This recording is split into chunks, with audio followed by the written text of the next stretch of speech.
ಇವತ್ತೊಂದು ಹೆಲ್ದಿಯಾದ ಸ್ವೀಟ್ ರೆಸಿಪಿಯನ್ನು ಹೇಗೆ ಮಾಡೋದು ಅಂತ ನೋಡೋಣ. ಮಾಡೋದು ತುಂಬ ಈಸಿಯಾಗಿದೆ. ನಿಮಗೆ ಪಕ್ಕನೆ ಸ್ವೀಟ್ ತಿನ್ನಬೇಕಂತ ಮನಸ್ಸಾದರೆ ಇದನ್ನು ಮಾಡ್ಕೊಳ್ಬೋದು. ಹಾಗೆ ಟೇಸ್ಟ್ ಕೂಡ ತುಂಬ ಚೆನ್ನಾಗಿರುತ್ತೆ.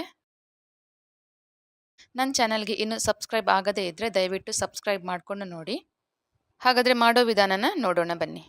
ಮೊದಲಿಗೆ ಇಲ್ಲಿ 1 ಕಪ್ಪಷ್ಟು ಗೋಧಿ ಹಿಟ್ಟನ್ನು ತಗೊಂಡಿದ್ದೀನಿ. ಅದೇ ಕಪ್ ಅಳತೆಯಲ್ಲಿ 1 ಕಪ್ಪಷ್ಟು ಬೆಲ್ಲನ ತಗೊಂಡಿದ್ದೀನಿ. ಹಾಗೆ ಅದೇ ಕಪ್ ಅಳತೆಯಲ್ಲಿ ಒಂದು ಅರ್ಧ ಕಪ್ಪಷ್ಟು ತುಪ್ಪನ ತಗೊಂಡಿದ್ದೀನಿ. ಸ್ವಲ್ಪ ಡ್ರೈ ಫ್ರೂಟ್ಸ್ ಯಾವುದು ಬೇಕಾದರೂ ತಗೊಳ್ಬೋದು. ಹಾಗೆ ಸ್ವಲ್ಪ ಏಲಕ್ಕಿ ಪೌಡರ್. ಇವಾಗ ಮಾಡೋದು ಹೇಗೆ ಅಂತ ನೋಡೋಣ. ಇಲ್ಲಿ ಒಂದು ಪ್ಯಾನ್ನ ಬಿಸಿ ಮಾಡಿಕೊಂಡು ಅದಕ್ಕೆ ಗೋಧಿ ಹಿಟ್ಟನ್ನು ಹಾಕ್ಕೊಂಡು ಹುರ್ಕೊಳ್ತಾ ಇದ್ದೀನಿ. ಇದು ನಿಮಗೆ ಗೊತ್ತಾಗತ್ತೆ, ಇದು ಫ್ರೈ ಆಗ್ತಾ ಇದ್ದಾಗೆ ಇದು ಒಳ್ಳೆ ಘಮ ಬರುತ್ತೆ. ಹಾಗೆ ಹಿಟ್ಟು ಸ್ವಲ್ಪ ಲೈಟ್ ಆಗ್ತಾ ಬರುತ್ತೆ. ಅಂದರೆ ನೀವು ಫ್ರೈ ಮಾಡ್ತಾ ಇರುವಾಗ ಹಿಟ್ಟು ಹಗುರಾಗೋ ಫೀಲ್ ಆಗುತ್ತೆ ನಿಮಗೆ. ಇವಾಗ ಇದಾಗಿದೆ, ಇದನ್ನು ತೆಗೆದು ಬದಿಗಿಡೋಣ. ಇವಾಗ ಬೆಲ್ಲನ ಕರಗಿಸ್ಕೋಬೇಕು. ಬೆಲ್ಲನ ಒಂದು ಪಾತ್ರೆಗೆ ಹಾಕ್ಕೊಳ್ತಾ ಇದ್ದೀನಿ. ನಾವು ಬೆಲ್ಲ ಯಾವುದ್ರಲ್ಲಿ ತಗೊಂಡಿದ್ದೇವೋ ಅದೇ ಅಳತೆಯಲ್ಲಿ 2 ಕಪ್ಪಷ್ಟು ನೀರು ಹಾಕ್ಕೋಬೇಕು ಇದಕ್ಕೆ.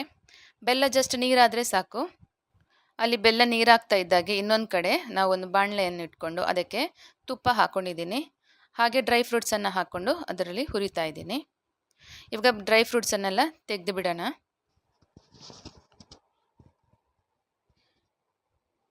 ಇವಾಗ ಈ ತುಪ್ಪಕ್ಕೆ ನಾವು ಹುರ್ಕೊಂಡಂಥ ಗೋಧಿ ಹಿಟ್ಟನ್ನು ಸೇರಿಸ್ಕೋಬೇಕು. ಈ ತುಪ್ಪದ ಜೊತೆಗೆ ಗೋಧಿ ಹಿಟ್ಟು ಚೆನ್ನಾಗಿ ಫ್ರೈ ಆಗಬೇಕು.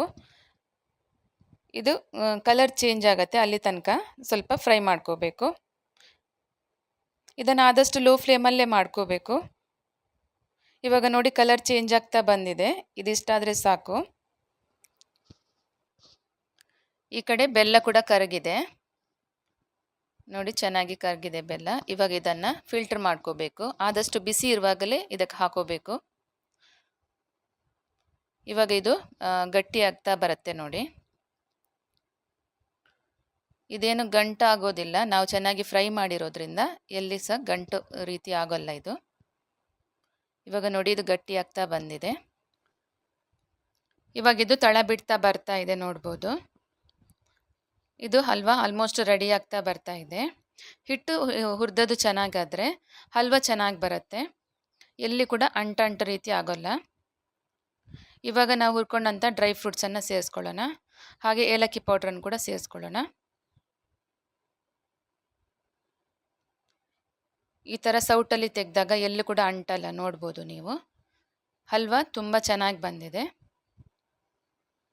ಇವಾಗ ನೋಡಿ ಗೋಧಿ ಹಲ್ವಾ ರೆಡಿಯಾಗಿದೆ. ಇವಾಗ ಹೆಲ್ದಿಯಾದ ಗೋಧಿ ಹಲ್ವಾ ರೆಡಿಯಾಗಿದೆ ನೋಡ್ಬೋದು ನೀವು. ಇದು ಬಾಯಲ್ಲಿಟ್ಟರೆ ಹಾಗೆ ಕರಗೋಗುತ್ತೆ, ಅಷ್ಟು ಚೆನ್ನಾಗಿರುತ್ತೆ ಹಲ್ವಾ. ನೀವು ಒಂದ್ಸಲ ಟ್ರೈ ಮಾಡಿ ನೋಡಿ, ಹೇಗೆ ಬಂತು ಅಂತ ಕಮೆಂಟಲ್ಲಿ ತಿಳಿಸಿ. ಈ ರೆಸಿಪಿ ನಿಮಗೆ ಇಷ್ಟ ಆಯಿತು ಅಂತ ಅನ್ಕೋತೀನಿ. ಇಷ್ಟ ಆದರೆ ಲೈಕ್, ಶೇರ್ ಹಾಗೆ ಸಬ್ಸ್ಕ್ರೈಬ್ ಮಾಡೋದನ್ನು ಮಾತ್ರ ಮರಿಬೇಡಿ. ಹಾಗೆ ಪಕ್ಕದಲ್ಲಿ ಬರುವಂಥ ಬೆಲ್ ಐಕನ್ನ ಕೂಡ ಕ್ಲಿಕ್ ಮಾಡಿ ನಾನು ಹಾಕುವಂಥ ಎಲ್ಲ ಹೊಸ ರೆಸಿಪಿಯನ್ನು ಕೂಡ ನೀವು ನೋಡ್ಬೋದು. ಹಾಗೆ ನನ್ನ ಚಾನಲ್ಗೆ ನೀವೇನಾದರೂ ಹೊಸಬರಾಗಿದ್ದರೆ ದಯವಿಟ್ಟು ಸಬ್ಸ್ಕ್ರೈಬ್ ಮಾಡಿಕೊಂಡು ನೋಡಿ. ಮತ್ತೊಂದು ಹೊಸ ರೆಸಿಪಿಯೊಂದಿಗೆ ಮತ್ತೆ ಬರ್ತೀನಿ. Thank you for watching.